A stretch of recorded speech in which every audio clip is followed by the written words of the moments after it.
இங்க heroine ready ஆயிட்டு இருக்கும் போது திடீர்னு கண்ணாடியில அவளோட உருவம் தெரிய ஆரம்பிக்குது. இத பாத்துட்டு ஹீரோயின் பயப்பட அந்த உருவம் ஹீரோயின் கிட்ட இன்னைக்கு என்ன ஆனாலும் அந்த ரெட் கலர் கொடையை மட்டும் யூஸ் பண்ணாதன்னு சொல்லுது. ஹீரோயினும் ஏன் இப்படி சொல்ற அப்படின்னு கேட்கறதுக்குள்ள அந்த உருவம் அப்படியே மறைஞ்சு போயிடுது. இப்ப ஹீரோயின் அந்த கண்ணாடியை தொட்டு பார்த்துட்டு இது நம்ம பிரம்ம போல அப்படின்னு சொல்லிட்டு அதை பெருசா எடுத்துக்காம விட்டுறா. அதுக்கப்புறமா வேலை எல்லாத்தையும் முடிச்சுட்டு வீட்டுக்கு போலான்னு போகும்போது பயங்கரமா மழை பெய்யுது.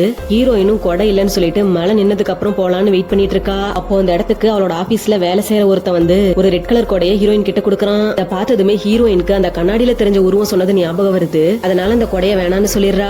ஆனா அந்த ஆபீஸ்ல வேலை செய்யற இன்னொரு பொண்ணு உனக்கு வேணானா நீ இங்கேயே நில்லு நான் போறேன் அப்படின்னு சொல்லிட்டு அந்த கொடைய வாங்கிட்டு அவ கிளம்பிடுறா. அதுக்கப்புறமா ஹீரோயினும் வேற வழியே இல்லாம மழையிலேயே நனைஞ்சிட்டு வீட்டுக்கு வந்துடுறா. இப்ப ஹீரோயின் அவ போனை யூஸ் பண்ணிட்டு இருக்கும் போது நியூஸ்ல ஒரு பொண்ணு மர்மமான முறையில இறந்து போயிருக்காங்கன்னு சொல்லிட்டு வருது. பக்கத்துல பார்த்தா அந்த ரெட் கலர் கொடை இருக்கு. இத பார்த்த ஹீரோயின் நம்மள சுத்தி ஏதோ ஒண்ணு நடக்குது அப்படின்னு சொல்லிட்டு பயந்து போயிடுறா.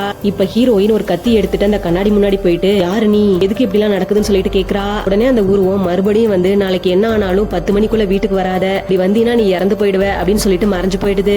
ஹீரோயினுக்கு என்ன நடக்குதுன்னே புரியல. அந்த உருவம் சொல்றதெல்லாம் உண்மையா இருக்குமோன்னு சொல்லிட்டு ஃபீல் ஆகுது. அதனால நாளைக்கு லேட்டா வரலாம்னு சொல்லிட்டு முடிவு பண்றா. இப்போ அடுத்த நாள் ஹீரோயின் ஆபீஸ்க்கும் போயிடுறா. அன்னைக்குன்னு பார்த்து ஆஃப் டே தான் ஒர்க், ஆபீஸ் லீவுன்னு சொல்லிடுறாங்க.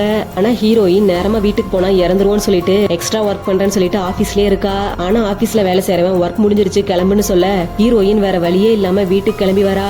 அப்படி அவ வீட்டுக்கு போற வழியில அந்த செத்த பொண்ணோட ஃபேஸ் தான் ஹீரோயினுக்கு ஞாபகம் வந்துட்டே இருக்கு. இப்ப ஹீரோயினும் டைம் எப்படியாச்சும் ஆகணும் அப்படின்னு சொல்லிட்டு பக்கத்துல இருக்க ஒரு கடையில உட்காந்து சாப்பிடுறா. அதுக்கப்புறமா டைமும் 10 மணி ஆகிடுது. ஆனா ஹீரோயின் பார்த்த டைம் தப்பானது. அங்க வேலை செய்யற ஒரு பொண்ணு டைம் தப்பா இருக்கே அப்படின்னு சொல்லிட்டு டைமை கரெக்ட் பண்றா. இப்ப ஹீரோயின் வீட்டுக்கு நடந்து போயிட்டு இருக்கும் போது யாரோ ஒருத்தன் ஹீரோயினை ஃபாலோ பண்றான். ஹீரோயினும் பயந்துட்டு ஓட ஆரம்பிக்கிறா. அந்த ஆளு பின்னாடி ஃபாலோ பண்ணிட்டே வரான். எப்படியோ ஹீரோயின் தப்பிச்சு அவளோட ரூமுக்கு போயிடுறா.